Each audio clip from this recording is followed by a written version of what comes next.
कहते हैं हर गांव में कोई ना कोई ऐसी जगह होती है जो आम नहीं होती। एक ऐसी जगह जहां अजीब घटनाएं होती हैं और लोग वहां जाने से डरते हैं। ऐसी ही एक जगह थी, पुराना भूतिया झूला।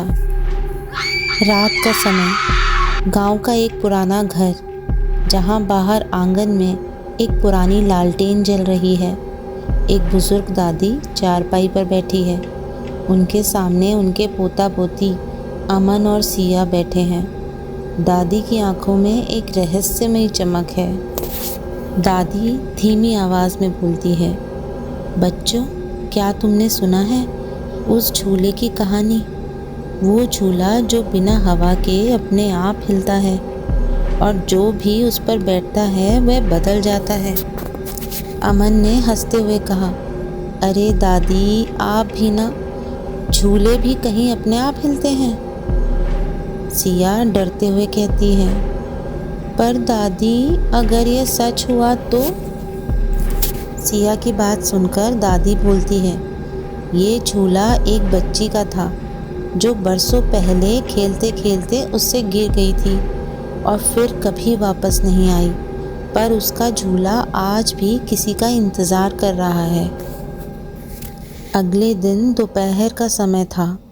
अमन और सिया गांव के पुराने बगीचे में जाते हैं। चारों ओर सूखे टेढ़े मेढ़े पेड़ हैं और बीच में एक जंग लगा हुआ टूटा फूटा झूला है जो धीरे धीरे अपने आप हिल रहा है। सिया डरते हुए बोलती है, भैया, मुझे यह जगह बिल्कुल भी अच्छी नहीं लग रही, चलो वापस चलते हैं। अमन सिया का मजाक उड़ाते हुए बोलता है, अरे डरपोक, ये तो बस पुराना झूला है, देखो मैं बैठकर दिखाता हूँ। अमन झूले पर बैठ जाता है। जैसे ही वो बैठता है, झूला अचानक जोर जोर से हिलने लगता है। हवा अपने आप तेज हो जाती है, पेड़ सरसराने लगते हैं। अमन की आंखें अचानक काली पड़ने लगती हैं। उसका चेहरा डरावना हो जाता है। वो किसी अजीब भाषा में बुदबुदाने लगता है। सिया डरकर पीछे हटती है। अमन बोलता है, तुमने मेरी जगह ले ली, अब तुम यहाँ से नहीं जा सकते। झूला और तेज हिलने लगता है।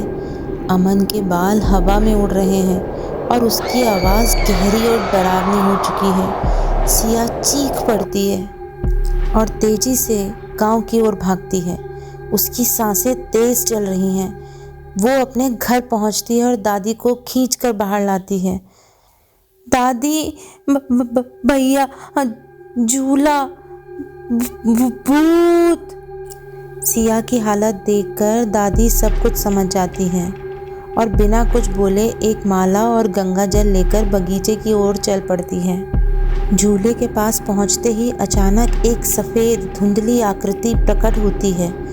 वो एक छोटी बच्ची की आत्मा है जिसके चेहरे पर उदासी है। झूला धीरे धीरे रुक जाता है और एक डरावनी आवाज़ आती है, मुझे भी खेलना था, लेकिन अब कोई मेरे साथ नहीं खेलता।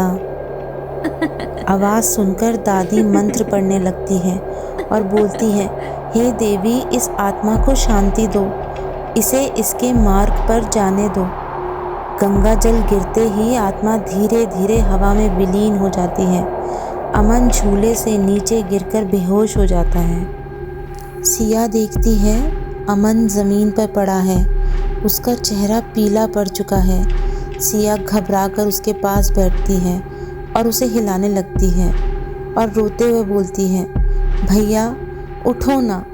सिया को रोते देख दादी धीरे से अमन के माथे पर हाथ रखती है और एक मंत्र फूंकती है। कुछ पलों बाद अमन धीरे धीरे अपनी आंखें खोलता है और बोलता है, दादी, क्या हुआ था मुझे? सिया राहत की सांस लेती है। दादी मुस्कुराकर उसकी पीठ थपथपाती है। झूले को तोड़ दिया जाता है ताकि कोई और उसकी चपेट में ना आए। अगली सुबह गांव में सब कुछ सामान्य हो चुका है। अमन और सिया घर के आंगन में बैठे हैं। सिया मजाक उड़ाते हुए बोलती है, तो भैया अब फिर झूले पर झूलोगे? अमन, ना ना ना, कभी नहीं। अब मैं सिर्फ ज़मीन पर खेलूँगा। दादी और सिया ज़ोर से हंसने लगते हैं। दोस्तों, क्या आपके गांव में भी कोई ऐसा भूतिया स्थान है? हमें कमेंट में बताइएगा। और ऐसे ही डरावनी कहानियों के लिए हमारे चैनल डूडल ड्रीम्स को सब्सक्राइब करना ना भूलें। अगर आपको ये कहानी पसंद आई हो तो लाइक और शेयर करें। अगली बार मिलते हैं एक और डरावनी कहानी के साथ। तब तक के लिए अलविदा।